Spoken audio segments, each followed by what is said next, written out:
BJP को यहां पर 40% वोट मिले थे। 46% वोट प्रतिशत था बीजेपी का। समाजवादी पार्टी को बुंदेलखंड में 16% वोट मिले थे। ये बुंदेलखंड की 2017 की पिक्चर है। कांग्रेस पार्टी को यहां पर 9% जो उनका वोट जो है था वोट प्रतिशत था, और Bahujan Samaj party 22% vote share के साथ यहां पर थी। लेकिन सबसे बड़ी पार्टी जो थी वो बीजेपी थी, और अदर्स को 7% वोट शेयर था 2017 का। यह है 40% के साथ नंबर 1 बीजेपी, समाजवादी पार्टी को 16, बहुजन समाज पार्टी को 22, कांग्रेस को 9। आदित्य, ये डेटा।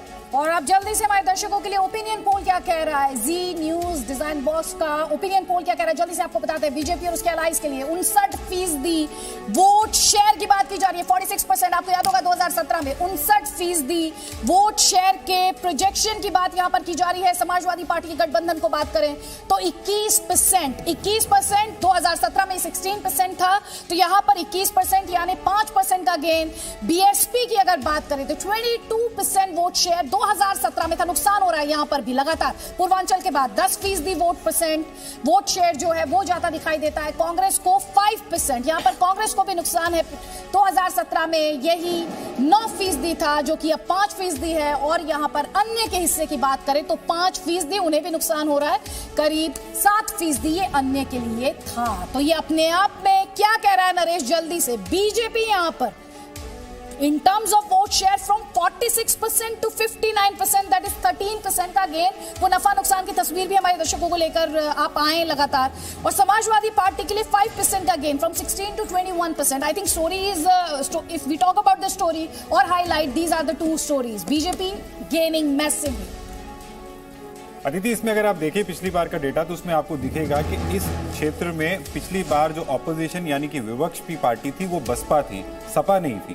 और इस बार वो स्थान सपा ले रही है और भाजपा को जो गेन हो रहा है। पिछली बार भी जो वहां पे इस बुंदेलखंड एरिया में जो सीटों का मार्जिन था वो बहुत बड़ा था, 20%, 22%, 16%, 18%।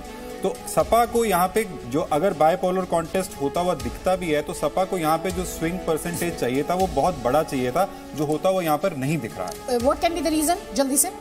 इसके अंदर जो भाजपा का पिछली बार भी वोट शेयर था, उसके जो सीटों का मार्जिन था, उस सीटों के मार्जिन के स्विंग बड़ा होने के कारण यहाँ पे वोट की स्विंग इतनी बड़ी होने की सिचुएशन नहीं बन रही है। बिकॉज 2-3 बातें वहाँ पे हैं कि जो एंटी इनकम्बेंसी है वहाँ पे इतनी तरह से पेनिट्रेट नहीं की जिस तरह से बाकी जगह पे सपा का जो अलायंस है उसको भुनाने की सिचुएशन में है। यहाँ पे वो बात नहीं होती दिख रही। और कास्ट इक्वेशंस भी उस तरह से वर्क नहीं कर रही। कास्ट इक्वेशन की बात पे तो हम आएंगे, बट जो दिख रहा है वोट परसेंटेज वो बिना कास्ट के हिसाब से मैं बता रहा हूँ कि एंटी इनकम्बेंसी जो है वो वहां पे उतनी सीपी नहीं, और अलायंस पार्टनर की जो जातीय समीकरण है वो भी उसमें इतना विपक्ष जो है वो भूमिका नहीं निभा पा रहा। तो अपने दर्शकों को बता दें, बुंदेलखंड का वोट प्रतिशत इस वक्त आप अपनी स्क्रीन पर देख रहे हैं। कई खास मेहमान लगातार हमारे साथ हैं। बीजेपी के लिए यहां से अच्छी खबर, कम से कम वोट परसेंटेज के लिहाज से इस वक्त हम कह सकते हैं 2017 में 46% था, जो कि इस वक्त प्रोजेक्शन के लिहाज से बात करें तो 59%। समाजवादी पार्टी के लिए उतनी अच्छी खबर नहीं, 16% 2017 में थे, 21% गेन किया है, लेकिन सिर्फ 5% का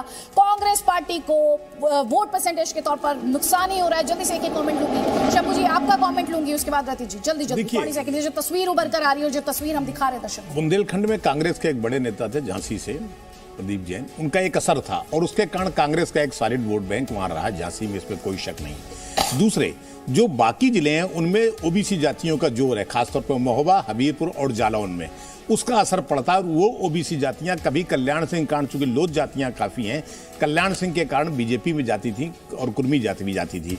यादव सिर्फ झांसी के अलावा ज्यादा नहीं है, तो सपा को इसलिए भी फायदा नहीं होगा।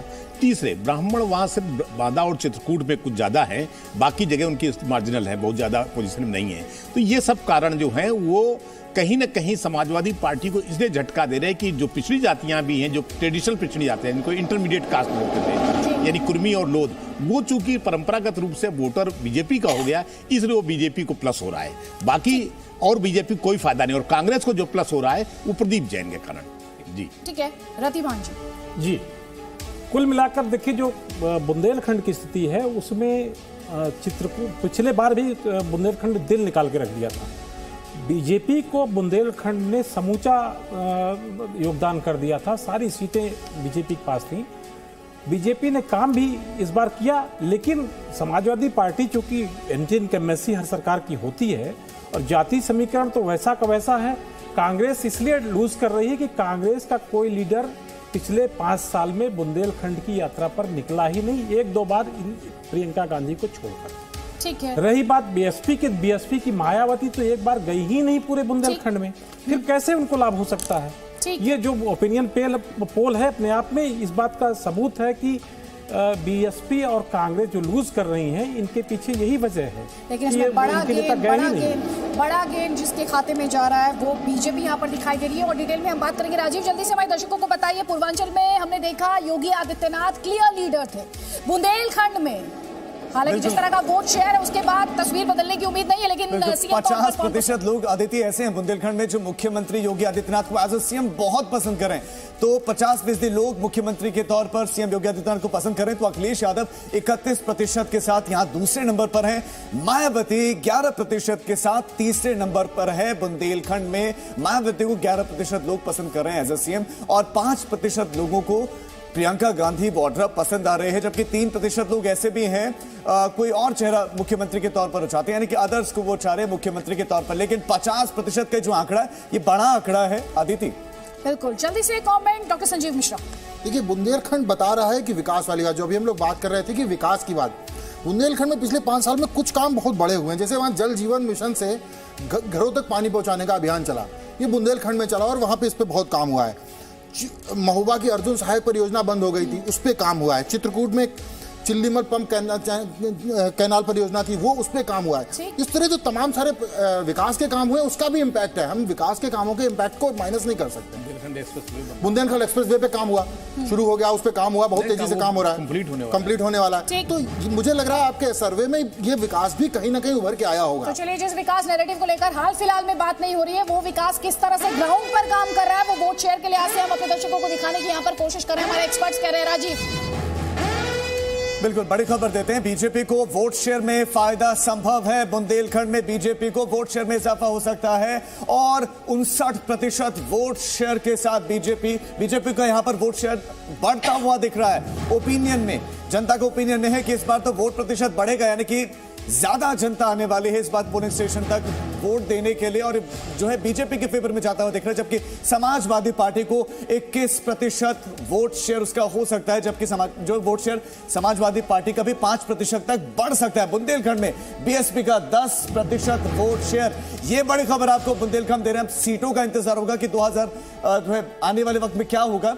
लेकिन अभी हम वोट शेयर की बात कर रहे हैं और कुल जो सीट है 2017 का भी हम डेटा आपके सामने रख रहे हैं। बीजेपी को यहां पर 19 सीटें मिली थी। 2017 का डेटा, समाजवादी पार्टी शून्य, खाता भी नहीं खुला था। बुंदेलखंड के इन सीटों पर शून्य समाजवादी पार्टी, बीजेपी को सबसे ज्यादा, कांग्रेस को कुछ नहीं, खाली हाथ थी कांग्रेस बुंदेलखंड में। 2017 का ये डेटा है अभी। बहुजन समाज पार्टी शून्य। तो कुल 19 सीटें और 19 सीटों पर जबरदस्त प्रभाव था बीजेपी का, अदर खाते में 0। और इस बार जनता का मूड क्या है वो आपको बता रहे हैं। जनता का मूड क्या है सीट वाइज, वो सीट वाइज जो डेटा है वो अब आपके सामने आने वाला है, वो भी हम बताने वाले हैं। आदित्य, फिलहाल ये डेटा। आदित्य, बिल्कुल, अब जल्दी से हमारा ओपिनियन पोल क्या कहता है, वो क्या तस्वीर दिखा रहा है।